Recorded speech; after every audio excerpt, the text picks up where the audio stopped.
Louis Gauthier, je suis professeur à Paris 1 et j'ai été secrétaire général de la Défense et de la Sécurité nationale de 2014 à 2018. Le projet remonte maintenant à plusieurs années.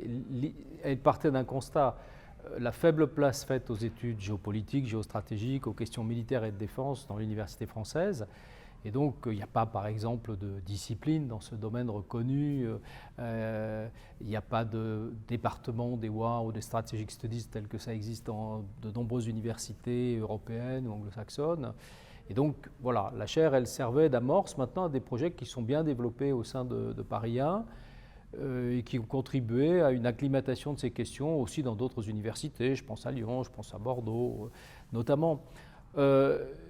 Donc la première idée était celle-là. La deuxième était d'inviter dans des cycles de conférences de haut niveau des universitaires, des experts, des responsables politiques qui n'appartiennent pas forcément au monde anglo-saxon.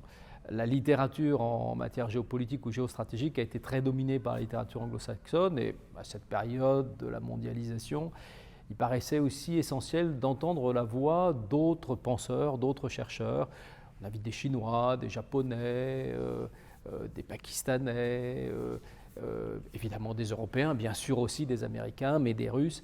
Et donc, à travers ces cycles de conférences annuelles, on a maintenant créé une sorte de communauté de chercheurs, d'universitaires de haut niveau, et surtout à fidéliser des étudiants, mais aussi des auditeurs libres derrière ce programme.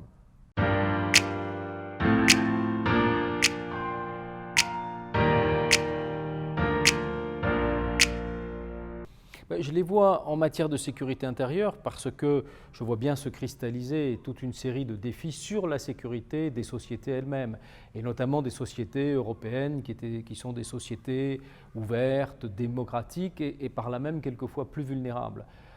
C'est évident en matière, on l'a constaté au moment de la lutte contre le terrorisme, c'est évident en matière de cyber, et d'une certaine manière la crise du Covid a aussi montré que nos sociétés étaient confrontées à des problématiques nouvelles. Mais je dirais que, à des problématiques nouvelles, quoique décrites depuis longtemps, mais on n'avait jamais eu une crise évidemment de cette importance, une crise sanitaire de cette importance. Je dirais que paradoxalement, donc ça s'est cristallisé, mais c'était déjà là. On voyait depuis 2001 monter ce type de crise, en particulier liée à la mondialisation et liée au risque de pénétration ou de plus grande vulnérabilité de sociétés ouvertes. Non, ce qui me frappe, c'est quand même l'intensification des désordres sur la scène internationale. Avant-hier, la problématique du détournement de l'avion biélorusse, des provocations turques en Méditerranée, la poursuite d'un certain nombre d'intimidations russes. Donc on voit quand même un paysage géostratégique qui se durcit et voilà, avec des risques militaires qu'on n'imaginait pas si proches, d'abord parce que là on est dans notre environnement stratégique.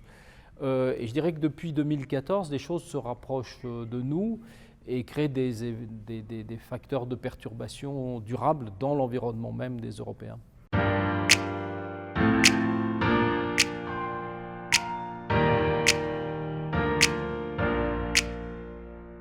Au moment de faire mon choix, la nouveauté, l'originalité du sujet, la maîtrise du sujet, l'approfondissement. C'est vrai que j'ai plutôt tendance à... Alors c'est vrai qu'après vient en dernier, ce qui est toujours important, la capacité à faire passer des idées, à être compris, à vulgariser.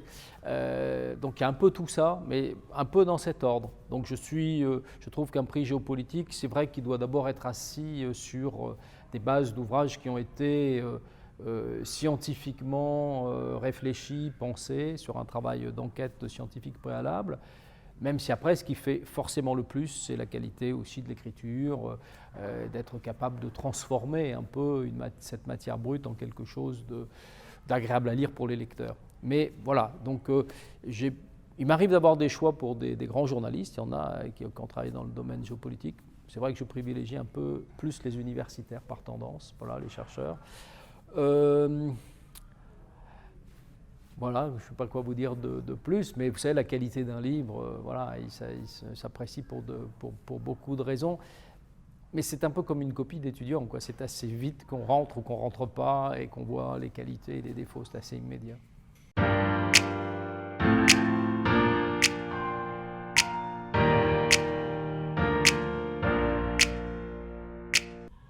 Je vais être obligé de rester un peu dans les débats de ce soir et des autres fois et de la liste de cette année. Je pense qu'il y a un livre que j'aime beaucoup, qui est celui d'Elie Tenenbaum et de Hecker, La guerre de 20 ans, parce que justement, c'est un travail solide, sérieux, et c'est en plus de ça un renouvellement de génération. Et puis voilà, cette année, je dirais qu'il y a un peu un très grand senior, un très grand ancien qui est Chaliand. Et puis voilà, il y a une équipe de jeunes, nouvelle génération, un peu sur les mêmes thématiques, des guerres irrégulières, du terrorisme, etc. Et c'est le livre de Tenenbaum et Hecker. J'ai bien aimé le livre d'Eli Cohen, La valse européenne.